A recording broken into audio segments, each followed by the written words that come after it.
매출채권. 매출채권은 상거래에서 발생한 채권을 매출채권이라고 하는 거예요.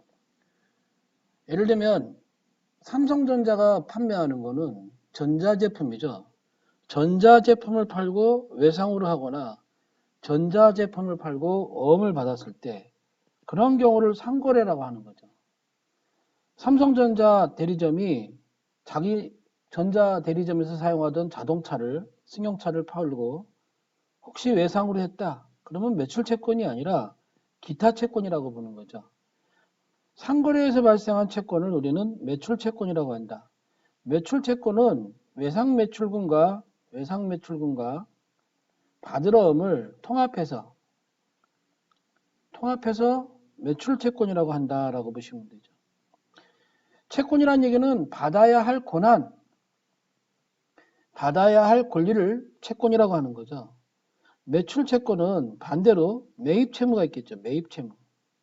판 사람 입장에서는, 매출한 입장에서는 외상 매출금 받으러움이 생기겠죠. 그게 매출 채권이고, 산 사람 입장에서는 외상 매출금에 반대되는 외상 매입금,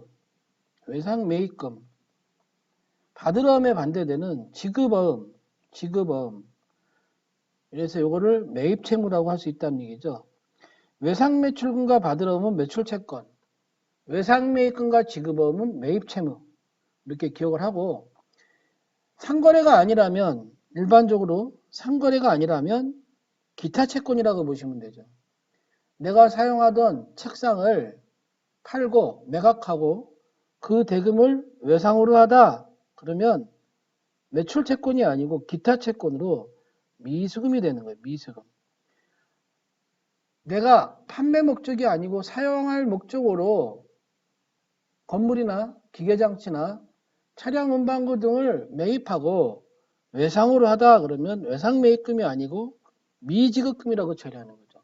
이걸 기타 채권이라고 합니다. 대여금 역시 돈을 빌려주면 대여금, 1년 이내에 빌려주면 단기 대여금, 1년 넘어서 빌려주면 장기 대여금, 빌려주는 입장에서는 단기 대여금, 장기 대여금 이렇게 얘기하는데 빌려받은 입장에서는 차입금이라고 하겠죠. 단기 차입금, 장기 차입금 뭐 이런 식으로.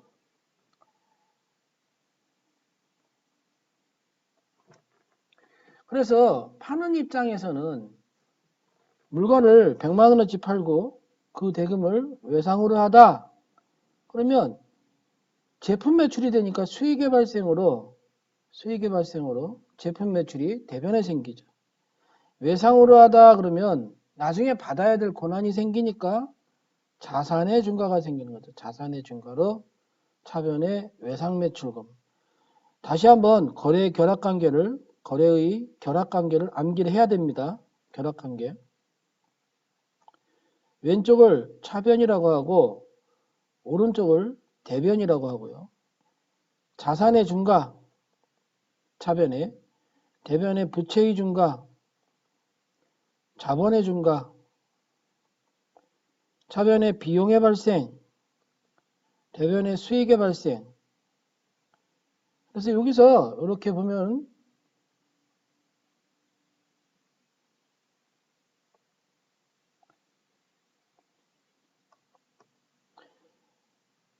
이렇게 해서 표시하게 되면 이쪽이 재무상태표고요.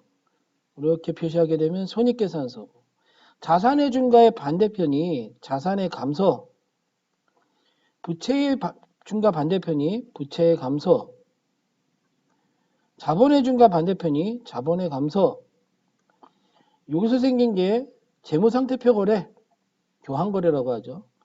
수익의 발생 반대편이 수익의 소멸, 비용의 발생 반대편이 비용의 소멸, 손익거래라고 하죠. 이 두 개의 거래가 같이 생기면 혼합거래라고 하는 거죠. 그래서 여기에서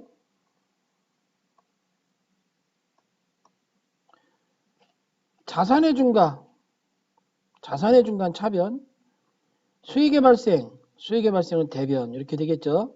그 요건으로 차변의 외상 매출금, 대변의 제품 매출 그런 분계가 된다 이 얘기입니다. 자, 반대편 입장에서는 물건을 산 거니까 자산의 중과로 차변에 상품이나 원재료가 들어오겠죠? 반대편 입장에서는 외상매출금 대신에 부채의 중과가 되죠. 부채의 중과. 부채의 중과로 외상매입금이 생기겠죠. 부채의 중과로. 그래서 외상매출금과 외상매입금의 반대. 외상매출금은 매출채권이라고 보고 외상매입금은 매입채무라고 보면 되겠습니다. 자, 이 외상대금을 회수하게 되면 자산의 감소로 채권의 감소가 되겠죠? 그래서 대변에 외상매출금이 오면서 현금으로 들어왔다 그러면 자산의 중과로 현금이 들어오겠죠. 자산의 중과로. 결국에 외상으로 판 거는 이렇게 외상매출금으로 있다가 이렇게 외상매출금으로 회수되니까 서로 이렇게 상계되게 되면 제품 매출이 생기면서 현금이 들어온 효과가 생기겠죠. 반대로 외상매입금을 갚게 되면 부채의 감소가 되겠죠. 부채의 감소로 차변에 외상매입금이 오고 현금이 나갔으니까 자산의 감소로 대변에 현금이 나가겠죠. 결국에 외상매입금 상계되면 원재료가 현금이 나가는 효과가 오겠죠. 외상으로 했다가 나중에 갚는 거고 외상으로 했다가 나중에 받는 거다라고 보시면 됩니다. 자, 이렇게 상거래에서 외상매출금, 외상매입금이 생기는 거예요. 현대자동차는 자동차를 팔죠. 현대자동차가 자동차가 아닌 다른 거를 팔고 외상으로 하면 미수금이 되는 거죠. 기타채권이라고 하는 거죠. 기타채권. 자, 매출채권은 외상매출금만이 아니라 받으러움도 매출채권이에요. 매입채무는 외상매입금만이 아니라 지급어음도 매입채무가 되는 거죠. 그래서 외상매출금과 받으러움은 매출채권, 외상매입금과 지급어음은 매입채무가 됩니다. 자, 외상으로 하면 중고가 없으니까 은행 어음이라도 하나 받아두자 해서 어음을 받아오는 경우가 있죠. 돈 대신에 어음을 회수하다. 그러면 수익의 발생으로 제품을 예를 들어서 1,000원을 팔고 수익의 발생으로 수익의 발생은 대변이죠. 수익의 발생은 대변이죠. 그리고 그 대금을 외상 대신에 어음을 받아오다. 언제 갚아주겠다라는 어음을 받아오다. 그러면 자산의 중과로 차변에 받으러움이 생기죠. 1,000원이라고 가정할게요. 그래서 받으러움이 발생할 때 물건을 팔고 수익의 발생이 돼가지고 돈이 들어오는 자산의 중과가 생겨서 팔고 생기는 채권이 생길 수 있겠죠. 반면에 이렇게 외상대금이 있었는데 외상대금을 돈으로 회수하지 않고 어음으로 회수하는 경우가 있어요. 이 외상매출금을 어음으로 회수하는 경우. 어음으로 회수하게 되면 외상매출금이 자산의 감소로 빠지겠죠. 그리고 대신에 어음을 받았으니까 자산의 중과로 받으러움이 생긴다는 얘기죠. 어쨌든 상거래에서 생기는 발생일 때만 채권의 차변에 받으러움 외상매출금이 생길 수 있다. 외상대금을 돈이 아닌 어음으로 받으면 받으러움이 생길 수 있다는 얘기죠.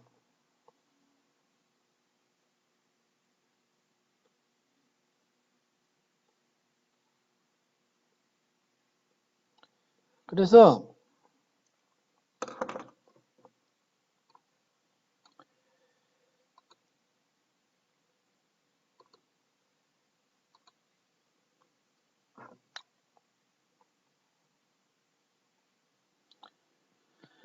이 어음대금을 연계성이 가는 거죠. 어음대금을 만기까지 돼가지고 회수했다.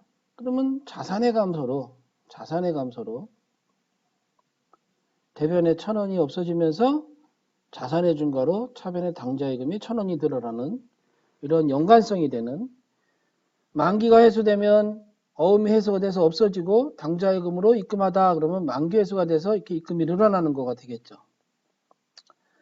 그러나 이 어음을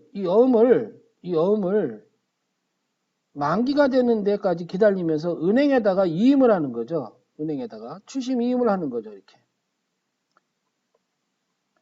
은행에서 수수료를 받아가면서 입금을 확인해 주죠. 그러면 수수료가 되니까 수수료 100원 정도 나갔다고 치고 비용의 발생으로. 비용의 발생은 차변이니까 차변의 비용의 발생, 자산의 감소는 대변이니까 대변의 자산의 감소 이렇게 되는 거죠. 그래서 은행한테 수수료를 주면서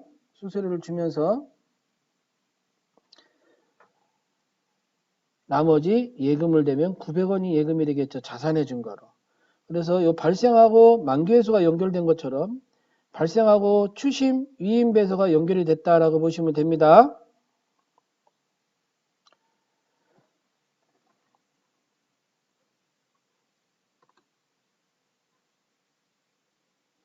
각각의 경우가 연결이 된 거라고 보시면 돼요. 각각의 경우가.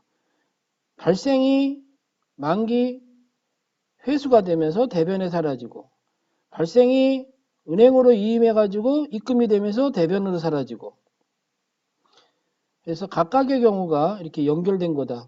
수수료 비용은 은행한테 주는 돈이고 보통 예금은 자산의 증가가 되겠죠.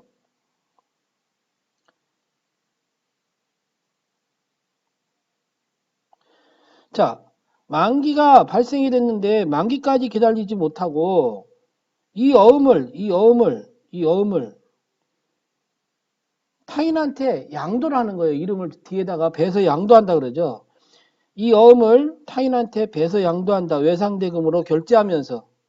그러니까 자산에 증가했던 것이 어음을 만기까지 못 기다리고 배서 양도하니까 자산의 감소로 채권의 감소, 자산의 감소 대변해 가면서 내가 빚을 갚는데 부채를 갚는데 갚았다. 부채의 감소. 부채의 감소는 차변이죠. 그래서 이렇게 각각의 경우 받으러움이 만기가 되면서 대변에 사라지고 받으러움이 은행으로 추심 이임해서 대변에 사라지고 자산의 감소가 되죠. 당좌예금이 늘거나 예금이 느는데 추심 이임하면 수수료가 나가고 이 받으러움이 배서 양도 어음이 결제가 만기까지 못 기다리고 배서 양도하는 거예요. 배서 양도하면 대변에 가고 차변에 외상매입금 해가지고 내가 받아두었던 어음을 옮겨주는 거를 얘기하는 거죠. 그래서 배서 양도는 자산의 감소, 부채의 감소 이렇게 되죠. 모든 거래는 결국에 이 결합관계에 의해서 이루어지니까 이 결합관계는 우리가 암기를 해야 됩니다. 자, 역시 차변에 받아두었던 채권 받으러움이 만기까지 기다려야 되는데 만기까지 기다려주질 못하고 자금이 필요해요. 그리고 우리 주거래은행한테 내가 받아두었던 어음이 있는데 할인 좀 해달라. 자산의 감소, 채권의 감소. 자산의 감소는 역시 대변이죠. 대변에 사라지고 주거래은행한테 이 1,000원짜리 어음을 너 100원 먹고 할인해서 할인율을 따지죠. 할인율에다가 기한을 따져서 날짜 기한을 따져요. 그러나 그냥 임의로 100원을 가지고 은행한테 주고 할인율을 이렇게 매각 거래를 볼 때는 영업의 비용인 매출 채권 처분 손실 비용의 발생은 차변이죠. 매출 채권 처분 손실로 보는 거예요. 그리고 보통 예금이 900원하고 늘어나겠죠. 채권이 만기까지 못 기다리고 은행에 할인하게 되면 이렇게 매출채권 처분 손실이 생긴다. 할인료는 매출채권 처분 손실이라고 합니다. 자, 이렇게 받아두었던 어음을 은행에다가 할인을 한 게 아니라 담보 제공을 하는 거죠. 은행에다가 담보 제공을 하는 거죠. 받아두었던 어음을 은행에다가 담보 제공을 하는 거죠. 담보 제공. 담보 제공을 하면 그 어음의 권한은 우리한테 있는 거예요. 어음의 권한은. 그러니까 지금 여기서는 안 보이지만 이 위에 있던 이 받으러움을 담보 제공할 목적으로 이렇게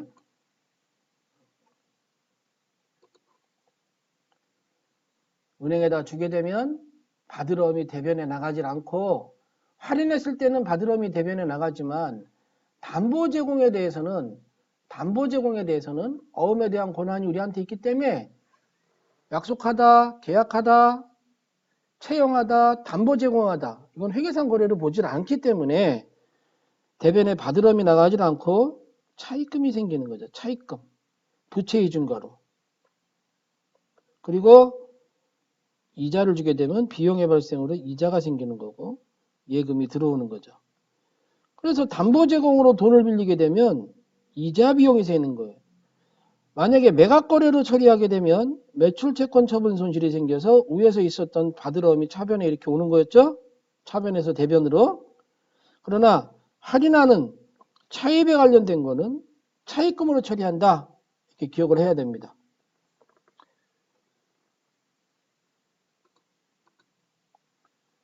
자, 역시 앞장에 있던 차변에 있던 받으러움이 차변에 있던 받으러움이 1,000원 있었다고 가정할게요. 그리고 제품 매출 1,000원 있다고 이렇게 할게요.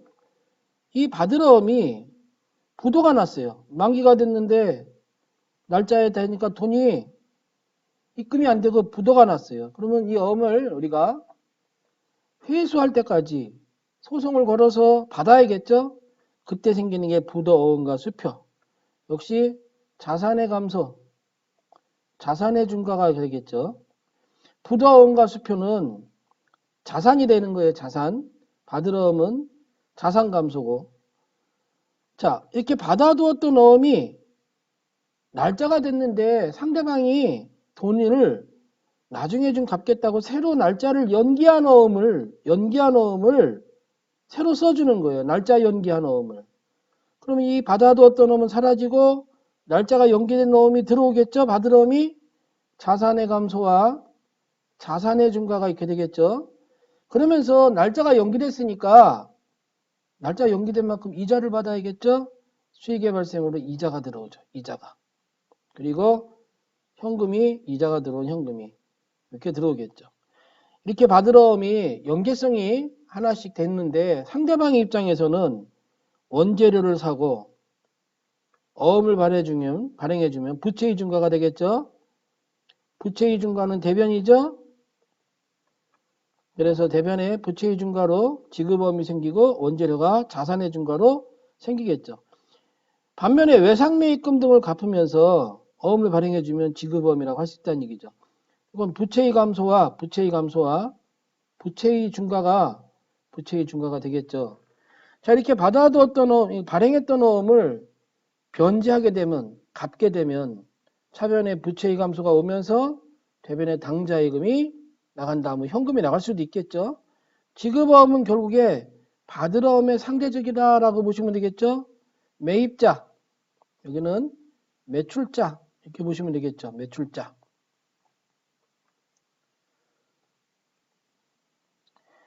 자, 채권은 돈을 아직 받은 게 아니에요. 외상으로 매출한 거죠. 또는 어음으로 받은 거죠. 외상으로 매출한 거나 어음으로 받은 거기 때문에 돈을 못 받는 경우가 생기죠. 그걸 우리는 뭐라고 하느냐? 대손대다. 못 받는 거는 못 받게 된 건 대손대다. 그래서 매출채권이 즉 외상매출금과 받으러움이 회수가 불가능하다고 판단되는 때 비용으로 계상하는 걸 우리는 대손회계처리다. 직접차감법과 충당금 설정법이 있다. 직접차감법은 채권에서 직접 빼는 거죠. 충당금 설정법은 추정을 해서 대손 충당금을 미리 설정을 하는 거죠. 안전성을 위해서. 대차대표 접근법으로는 채권 잔액을 비율을 따져서 채권이 언제 생겼냐는 연령을 따져서 실적률을 따져서 현금으로는 할인법을 따져서 또는 손익계산서 접근법에는 매출액 기준법을 따져서 이러한 방법으로 우리 회사 외상매출금과 받으러움이 있는데 얼마를 못 받을 것 같아? 라고 예상을 하는 거예요. 그 예상을 하면 우리가 대손삼각비라고 해서 결산 때 차변의 대손삼각비, 대변의 대손충당금 이런 분계가 생기죠. 차변의 대손삼각비, 대변의 대손충당금. 자, 기타 채권도 마찬가지죠. 미수금이나 대여금 등이 있으면 역시 못 받을 수 있으니까 대손 설정을 해요.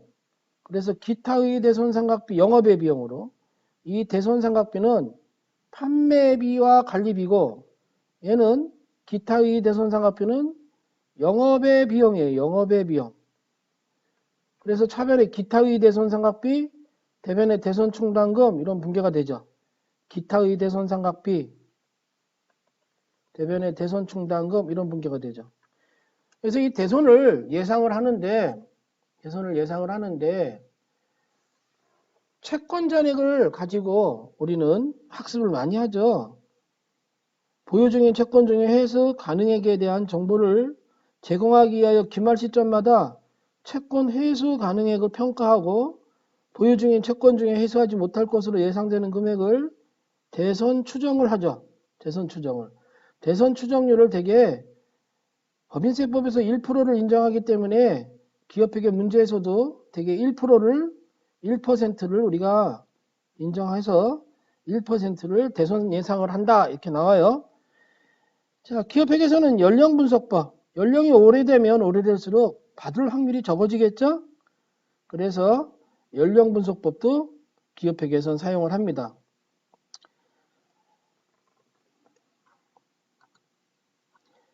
자, 우리는 학습에 보충법을 많이 써요. 보충법을. 자, 보충법이라는 거는 이미 설정되어 있는 금액에다가 추산한 금액을 비교했을 때 부족하면 보충하는 걸 얘기하는 거죠. 채권 잔액이 있는데 추정률이 1%다라고 가정할게요.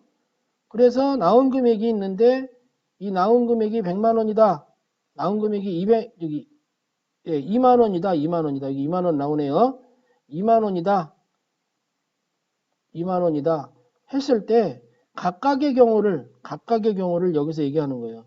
충당금 잔액이 없는 경우, 잔액이 5천 원 있는 경우, 잔액이 2만 3천 원 있는 경우, 각각의 경우. 자, 200만 원의 매출 채권이 있는데 1%를 추산하는 거죠. 그럼 200만 원에 1% 하면 2만 원 나오죠. 2만 원을 결산 때 대손을 예상한다라는 분계라면 차변에 아예 잔액이 없으니까 대손삼각비 2만원, 판매비와 관리비, 비용의 발생이에요. 비용의 발생으로 판매비와 관리비, 대변에 대손충당금 2만원, 이거는 외상매출금이나 바드럼의 차감 형식으로 바로 밑에서 차감하는 형식으로 표시를 하는 거죠. 이 차감 계정이에요. 차감 계정. 자, 2만원을 설정하는데 잔액이 없는 경우는 그냥 2만원 다 설정하면 되는 거지만 2만원을 설정하는데 잔액이 5천원 있어요. 이미 충당금 잔액이 장부에 5천원 남아있다는 거예요. 그럼 추가적으로 15,000원만 하면 된다는 거죠. 보충한다. 얘랑 더하면 15,000원 더하면 2만원이 될 거 아니에요. 비용의 발생으로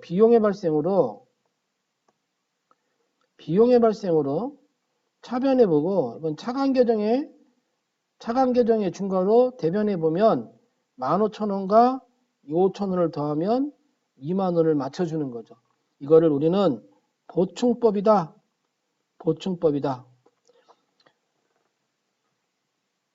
2만원을 설정하는데 장부에 보니까 2만 3천원이 설정되어 있는 거예요. 2만 3천원이 설정되어 있다는 이건 돈이 넘쳐 있는 거죠. 오히려 많이 설정되어 있으니까 충당금을 이 차감 계정 충당금을 줄이는 거죠. 차감 계정을 줄이고 얘를 환입으로 과거에는 이 환입이 영업의 수익이었는데 영업의 수익으로 보지 말고 판매비와 관리비 차감으로 가자. 그래서 대손 충당금 환입은 판매비와 관리비 차감으로 가게 돼 있어요. 이걸 보충법이라고 하는 거예요. 2만 원을 설정하고자 하는데 빵원이면 다 설정하고 대손 삼각비 2만 원, 대손 충당금 2만 원. 2만 원을 설정하려고 하는데 잔액이 5,000원 있으면 15,000원만 설정하고 대손상각비 15,000원, 대손충당금 15,000원. 2만 원을 설정하려고 하는데 2만 3천원씩이나 있으면 오히려 3천원을 줄이고 대손충당금 한입 3천원 해가지고 비용을 줄여주겠다 이렇게 되는 거죠. 자, 외상매출금과 바드럼에 대한 매출채권은 이렇게 처리하는데 우리가 기타채권이라고 하는 미수금이나 대여금 같은 거, 미수금 등 대여금 같은 거를 우리를 못 받게 되면 역시 설정할 수가 있죠. 기타채권도. 그걸 우리는 기타의 대손상각비, 영업의 비용으로 보는 거예요. 바드럼이나 외상매출금에 대한 대손상각비는 판매비와 관리비로 보지만 기타채권에 대한 대손상각비는 미수금을 못 받을 것 같다 설정하는 기타채권에 대한 대손상각비는 영업의 비용으로 보는 거죠. 영업의 비용. 그리고 기타채권에 대한 대손충당금 한입 설정된 금액이 많으면 아까 이거는 판매비 관리비 차감이지만 여기서는 영업의 수익으로 본다 이렇게 보는 거예요. 매출채권은 판매비 관리비의 차감으로 보지만 빼는 거예요. 부로 차감이라고 부 마이너스란 뜻이죠. 하지만 기타채권은 영업의 수익으로 봅니다. 요 체킹을 하고요. 외상매출금을 못 받게 되는 거를 설정하는 건데 못 받게 되는 거는 실제 못 받은 게 아니라 못 받을 걸 예상하는 거죠. 못 받을 걸 예상하니까 외상매출금 200만 원에 대손충당금 이거 차감이에요. 차감. 그래서 2만 원을 빼면 장부금액이 198만 원이다. 이런 상황이 된다는 얘기죠. 그래서 미리 대손을 설정하면 실제 대손됐을 때 전년도에 결산 때 대손상각비 생각한 거와 실제 대손됐을 때 대손상각비를 분산시키는 안전성을 꾀할 수 있다라고 보고 예상할 수가 있겠죠. 자, 대손이 발생하면 이 대손충당금 설정한 것이 어떻게 처리가 되느냐? 외상매출 2만 원이 실제 못 받게 되는 상황이 벌어졌어요. 충당금 잔액이 아예 없으면 어떻게 될까요? 대변의 외상매출금 2만 원. 차변에 충당금 잔액이 없으면 대손상각비 2만 원 이렇게 된다는 얘기죠. 그럼 결국에 충당금 잔액이 있었으면 이 충당금 잔액이 있었다는 얘기는 전년도에 결산 때 대손상각비를 설정했다는 얘기예요. 그런 경우는 이 대손상각비 2만 원이 분산된다고 봐야겠죠. 그래서 그런 경우에는 이렇게 회계 처리가 되겠죠.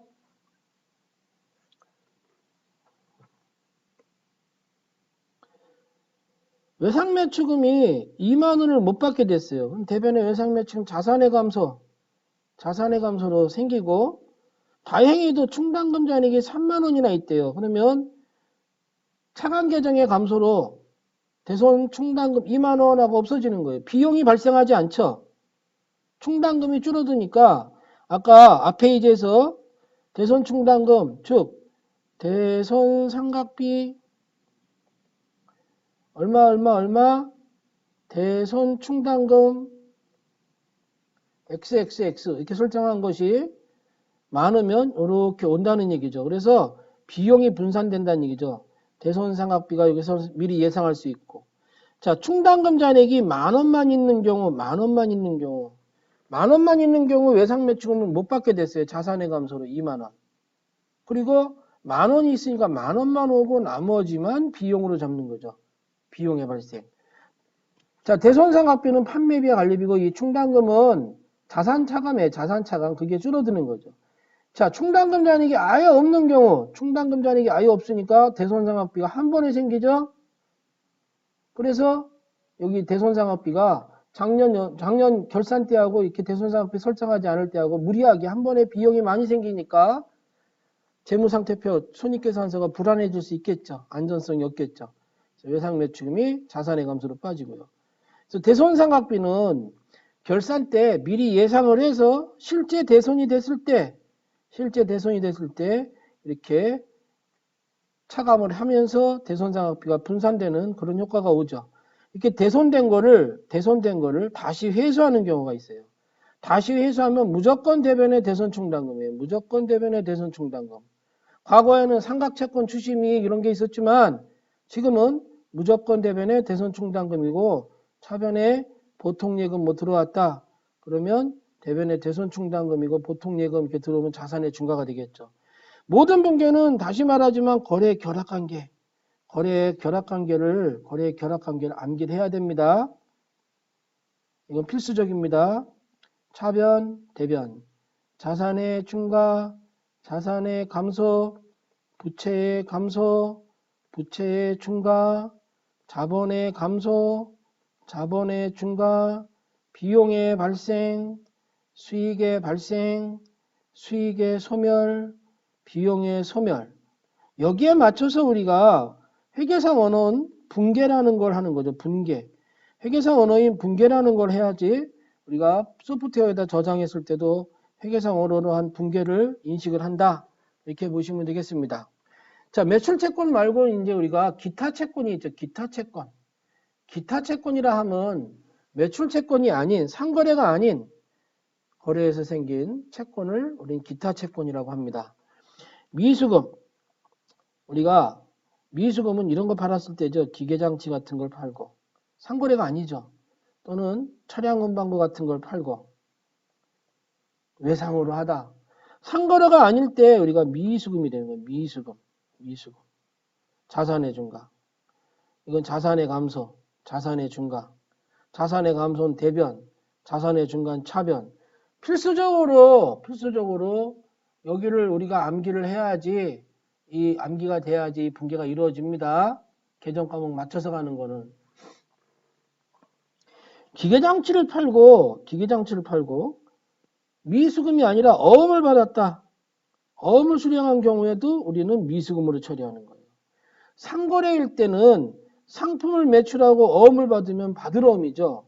하지만 상거래가 아닐 때는 기계장치나 비품이나 차량 운반구나 이런 걸 상거래가 아니라고 보죠.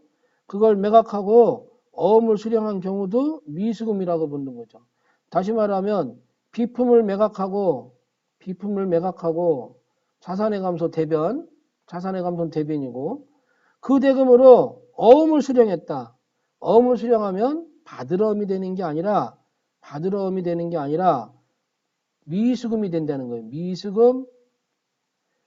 자, 받으러음은 상거래일 때만 생긴다 이 얘기입니다. 선급금은 계약금이죠. 계약금을 미리 주면 선급금이에요. 내가 저 물건을 사기 위해서 미리 계약금을 500원 줬다.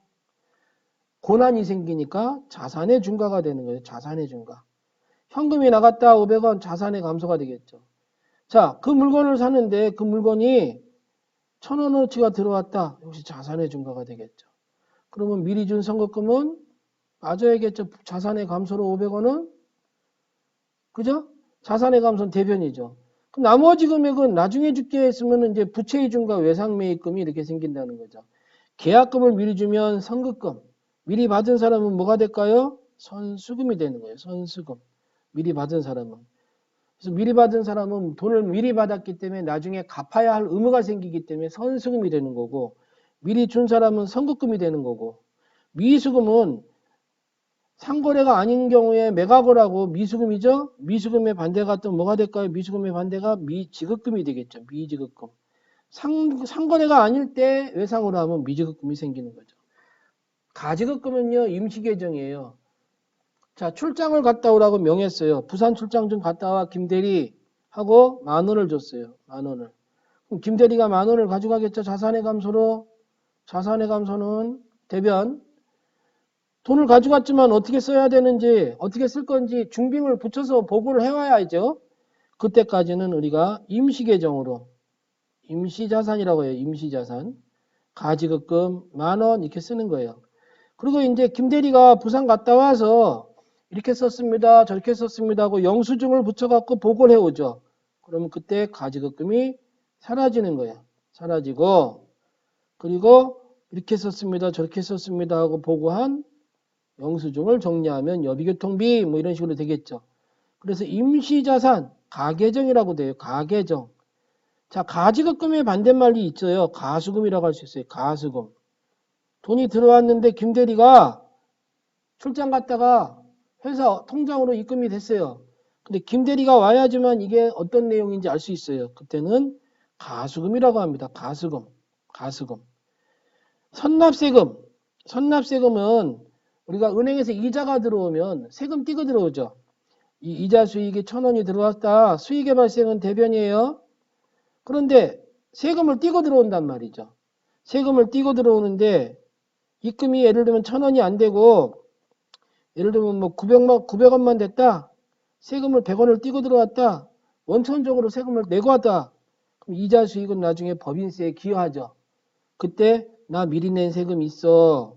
법인세 낼 때 미리 낸 세금이 있으니까 이 미리 낸 세금은 나중에 법인세 할 때 뺄 거야 하고 선납세금으로 잡는 거죠. 선납세금으로.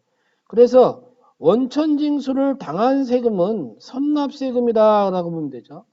원천적으로 이자 수익이 들어올 때 세금을 띄고 들어온 거예요. 이때는 선납세금. 선납세금이 이거 말고 또 하나 있죠. 법인세 중간 납부하는 경우.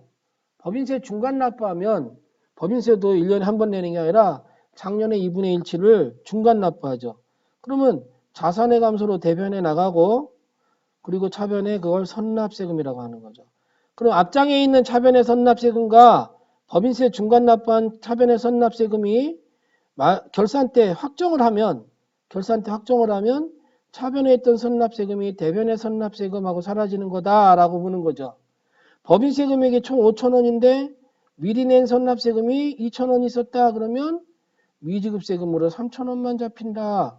자동결산이지만 선납세금 정리가 이렇게 된다라는 얘기입니다. 자, 미수수익은 결산 때 나오는 문제죠. 결산 때. 이번 연도에 이자를 받아야 돼요. 기간이 경과했는데 이번 연도에 이자를 받아야 되는데 약정상 다음 연도에 받기로 했다 그러면 이자 받을 때 수익을 인식하는 게 아니라 실현된 수익을 인식하는 거예요. 실현주의에 의해서 실현주의. 그래서 수익의 발생으로 이자 수익이 생기는 거죠. 100원이라고 할게요. 그리고 미수 수익은 아직 돈은 안 들어왔으니까 수익으로 인식을 했기 때문에 여기다 현금하고 쓸 수는 없잖아요. 가짜로 쓴 거니까. 아직 안 들어왔으니까. 그래서 미수 수익 이렇게 잡는 거죠. 미수 수익. 이자 수익 100원 이렇게 잡고. 그 다음에 진짜로 이자가 들어오는 날짜가 돼서 500원이 들어왔다. 근데 저번 연도에 미리 경과된 게 있어서 요만큼 100원을 줄이고 나머지 400원만 수익의 발생으로 보는 거죠. 미수 수익을 잡았다가 미수 수익을 빼내고 돈을 받았을 당시에 400원 이렇게 분산시키는 거죠. 그래서 미수 수익은 결산 때 나오는 결산 시점에 나오는 분계다라고 보시면 됩니다. 자, 선급비용은 보험료 같은 거 발생주의로 보는 거라 그랬죠. 발생주의. 수익은 실현주의, 비용은 발생주의 원칙에 의해서 본다 이렇게 되죠. 우리가 보험료를 1년치를 납부해요. 보험료를 예를 들면 120만 원을 1년치를 10월 1일 날 납부했다. 현금으로 납부했다. 그러면 결산에 12월 31일 날 가서 이 보험료를 가만히 생각해보니까 한 달에 1년치면 12달이니까 12개월이니까 한 달에 10만 원씩이잖아요. 10월달, 11월달, 12월달 10만 원, 10만 원, 30만 원만 보험료가 돼야 되는 거죠. 그런데 보험료가 120만 원씩이나 됐으니까 90만 원만큼은 이번 연도 보험료가 되면 안 돼. 비용의 소멸이 되는 거예요. 비용의 소멸. 그럼 이 90만 원은 뭐야? 먼저 낸 보험료야. 자산의 증가로 선급 비용이 된다 이거죠. 선급 비용 90만 원 이렇게 된다는 얘기죠. 자, 이렇게 해서 비용의 이연이 생기는 거예요. 비용의 이연. 그리고 어쨌든 간에 이 선급 비용, 미수 수익 이거는 결산 때 나오는 거죠. 결산 때. 미수 수익의 반대가 나올 수 있죠. 미수 수익의 반대가. 부채에 가서 설명하겠지만 미지급 비용이라고 나올 수 있죠. 미지급 비용.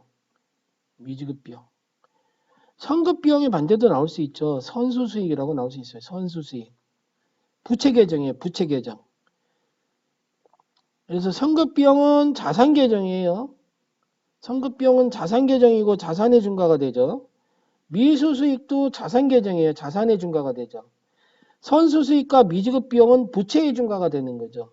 부채 단원에서 나오겠죠.